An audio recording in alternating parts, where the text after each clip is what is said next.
Tapos yung side A naman. Si Lucky Boy, ayan yung ginagawa niyang unit. So, 2 araw na siyang gumagawa nito. Pero nakuha naman niya yung trouble. Ayan. So, ito yung unit na inilabas namin sa reels nung nakaraan na ni-repair. Indoor board lang yung pinadala dito. Pero non-inverter aircon ito. Board lang talaga ng indoor ang nakapit. Anong lumabas na error yung nakita niyo dyan?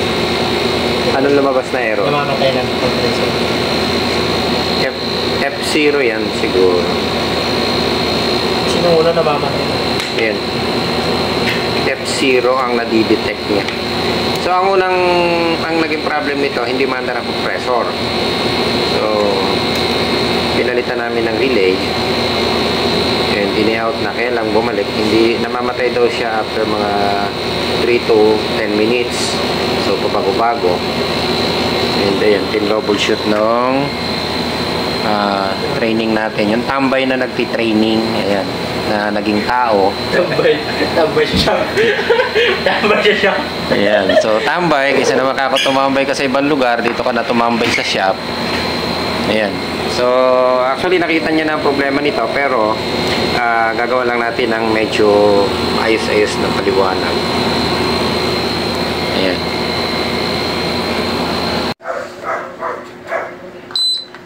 Window type ng inverter, ayaw umandar ng compressor.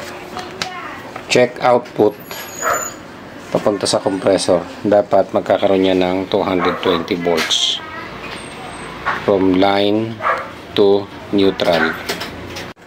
May supply ang relay. Ayan. May nakuha tayo supply sa relay na DC, pero hindi nagsuswitch ang relay. Papalitan natin ng relay.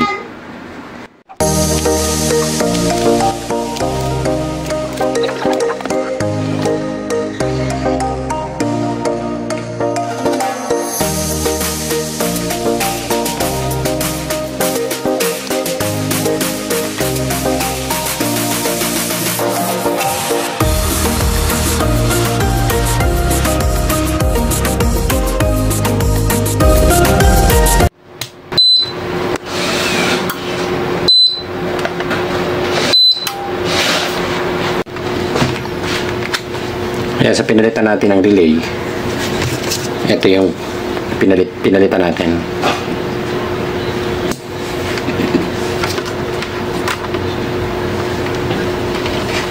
So yun yung supply niya na pupunta doon sa compressor natin para umandar yung 235 volts na yan.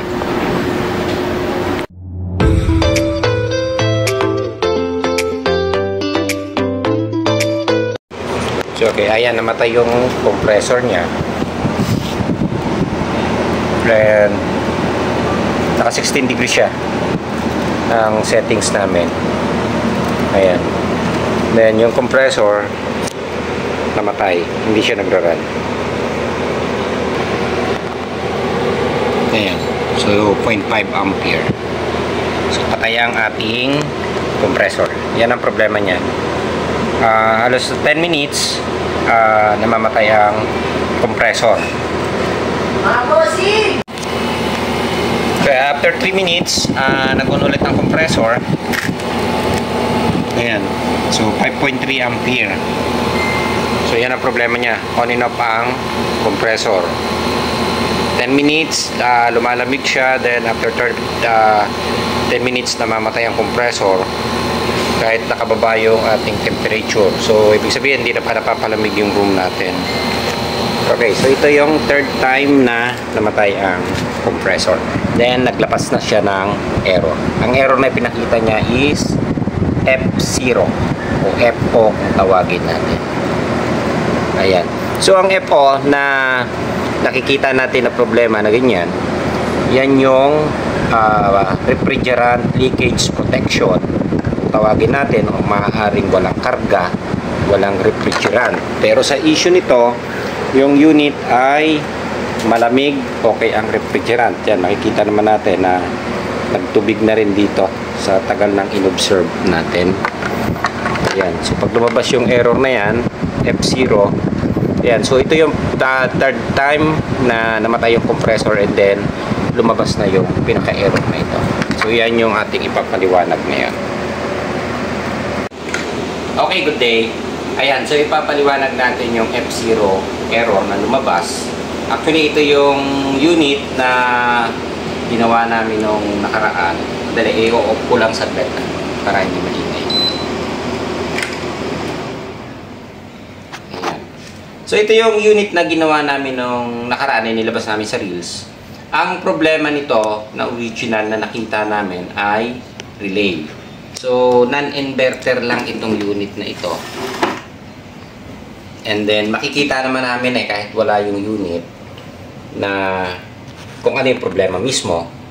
Dahil basic aircon lang ito kung tawagin natin o non-inverter aircon. So hindi umaandar ang compressor. Yun ang original defect nitong unit. Kaya lang, ito yung nagiging problem natin kapag ang isang technician o ang isang service center ay hindi gumagawa ng service report. So yung susunod na gagawa or ayun, wala siyang idea dun sa mga pinalitang spare parts na. Yun ang nagiging problema. Then ang technician, syempre, freelance or company, ang main focus niyan once na pumunta sa isang service is ang gusto niyan is magawa ang unit. Kaya lahat ng paraan na pwedeng gawin, ginagawa para mapaandar ang unit. Ayan. So ang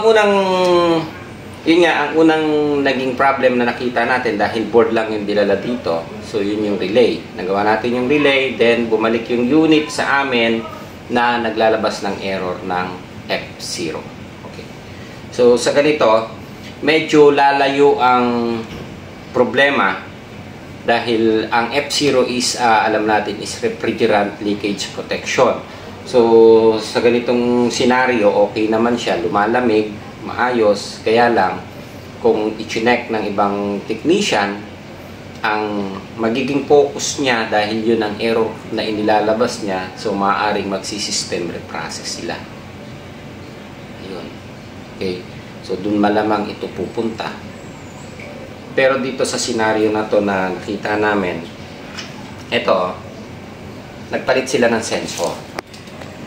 So yung history nito, ito based sa pagkaka-analyze namin ha.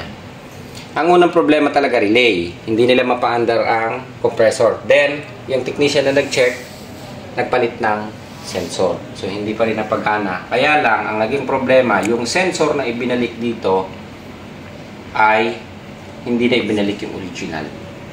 Or maaaring masabi din nating sira, pero hindi niya na ibinalik yung original dahil nung chinik namin ito, hindi ko rin napansin na yung sensor pala ay may dugtungan na siya.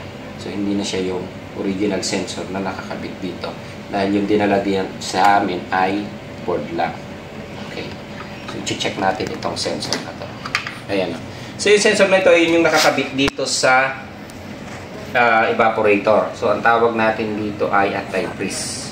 Ang tawag naman namin, pwede lang nating tawagin na tube sensor. Pero ang talagang nakalagay doon na sa code natin is anti-freeze. Dito. So nadidetect niya kung walang refrigerant, kung nagyayelo yung unit or hindi lumalamig ang unit. So nadidetect nung sensor na ito. Ito yung anti-freeze na tinatawag natin. Yung isang sensor naman na nasa likod, ito yung nakaka-detect ng init. Yun. So parehas siyang nakaka-detect. Kapag walang refrigerant and hindi umiinit ang condenser natin, so maaari ding mag-detect nitong sensor na ito. Ayan.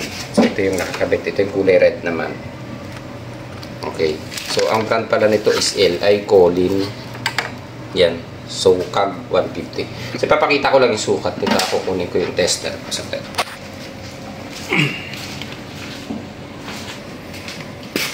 Ayan. Okay. So i-check natin yung sensor. Nagdala na rin ako ng sensor na gagamitin natin. Ito yung pinagdugtungan ng sensor. Magkaiba pala siya. So ito yung ginamit nila na sensor. Kukunik lang natin. Ayan. So yung value na nakuha natin is 4.2. Ayan. So, itong sensor naman na to, ayan, pag pinainitan natin, ito, nagbabago siya. Tingnan mo lakay. Dito ka. Ayan, o. So, kapag ganyan, yung sensor naman natin, buo. Okay. Yung sensor na kinabit nila, buo rin ito. Ang problema lang ng sensor na ginamit nila, iba ang value. Hindi siya yung eksakto na para dito. So, ibig sabihin, yung sensor is tawag dito, iba yung nadidetect nung lamig niya, iba yung ikinukumandon system. Ito yung original talaga na sensor niya. Ito, yung tube sensor. Ganito talaga siya. Ayan, original ito nito para sa ganitong modelo. Ayan. So, ang value niya, kunin lang natin yung exact value nito.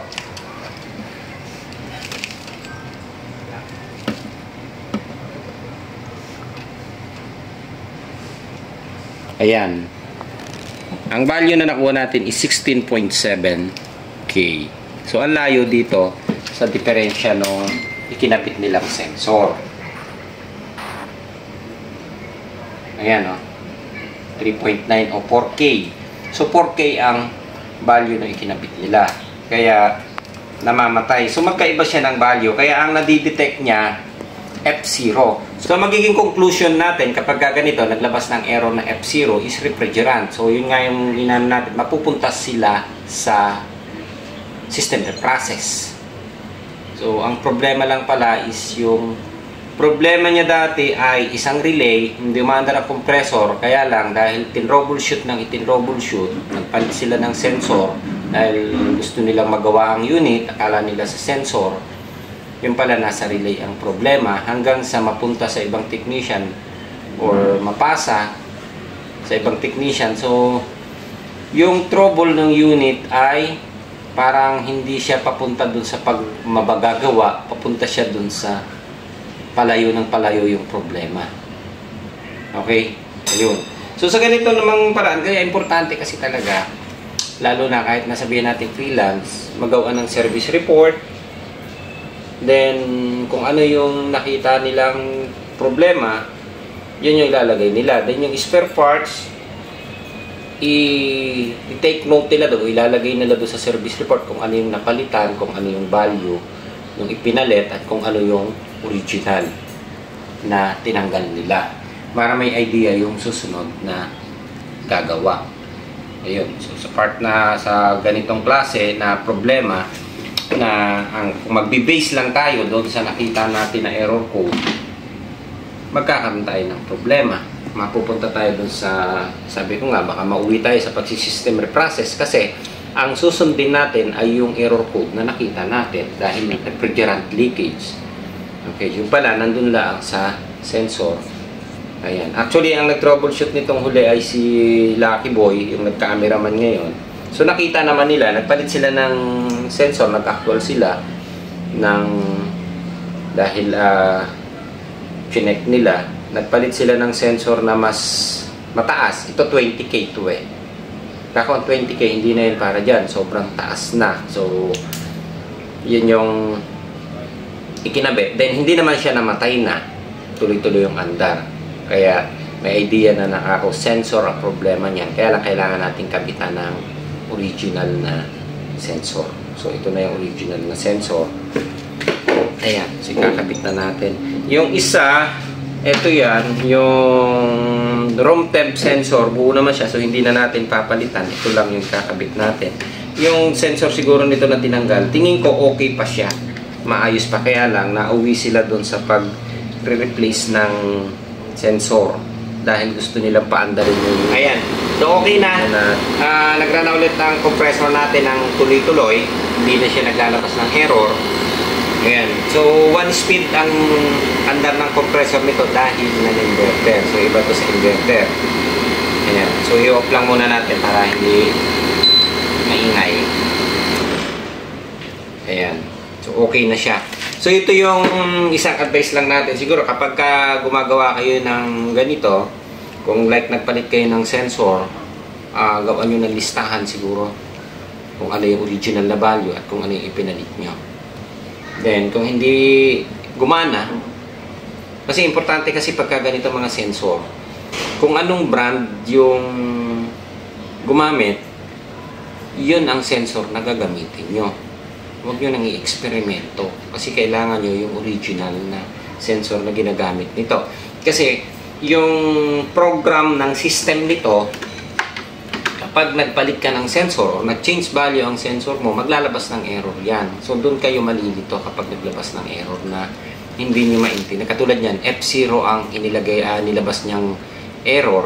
Pero ang problema na nadidetect mo doon, or kung i-analyze nyo yung F0 or titingnan nyo sa error code, ang tinutukoy niya is refrigerant leakage. Pero hindi naman pala siya refrigerant leakage. So, ang mangyayari, mauwi ka sa pagsisystem reprocess. Yung pala, ang problema nyo is yung sensor na naikabit nyo. Okay.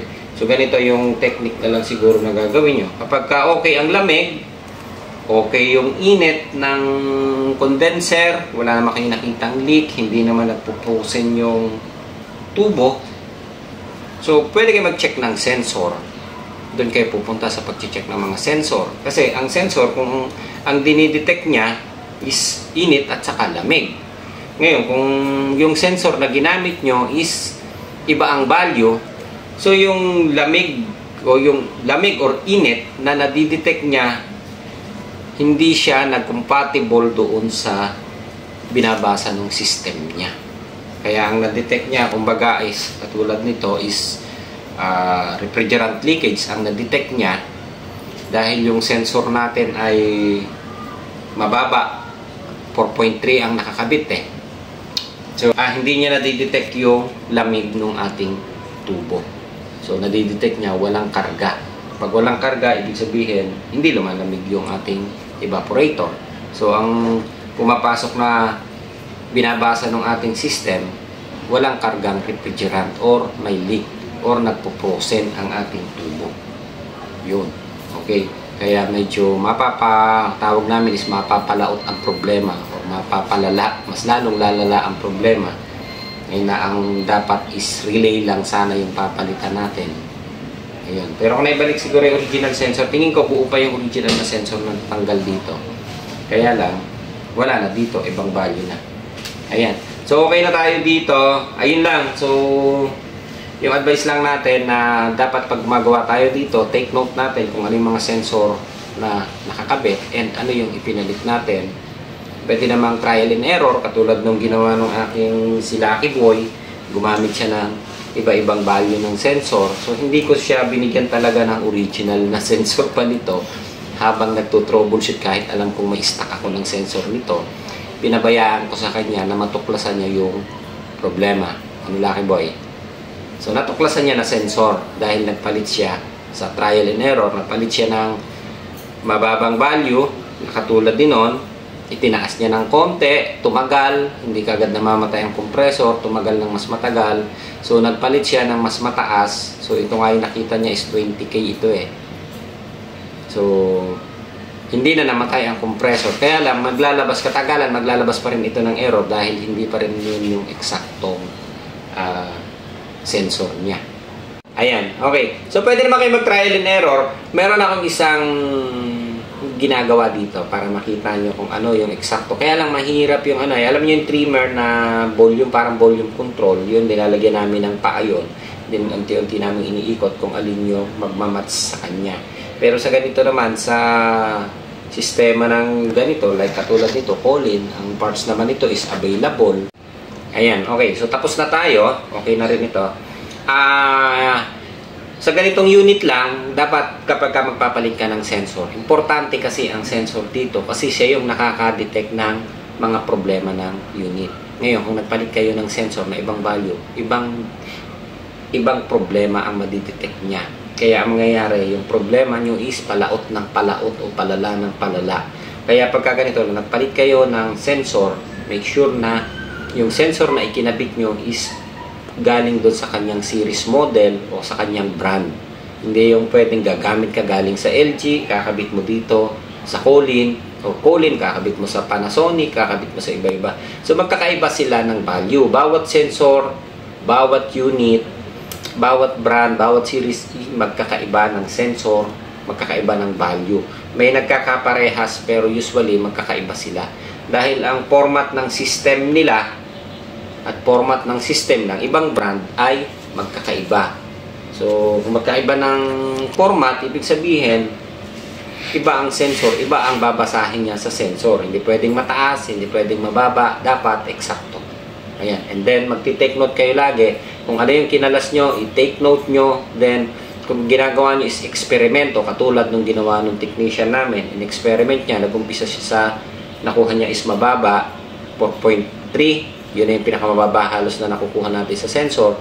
Ginawa niya, itinaas niya ng konti, nagkaroon ng pagbabago, then tinaas niya ng konti. Hindi niya lang nakuha yung eksaktong value dahil hindi original sensor yung ikinabit niya. Kahit may original sensor ako na naka-stack yan, hindi ko binigay sa kanya, pinabayaan ko siya na matuklasan niya. So, natuklasan niya, na-determine niya na sensor ang problema.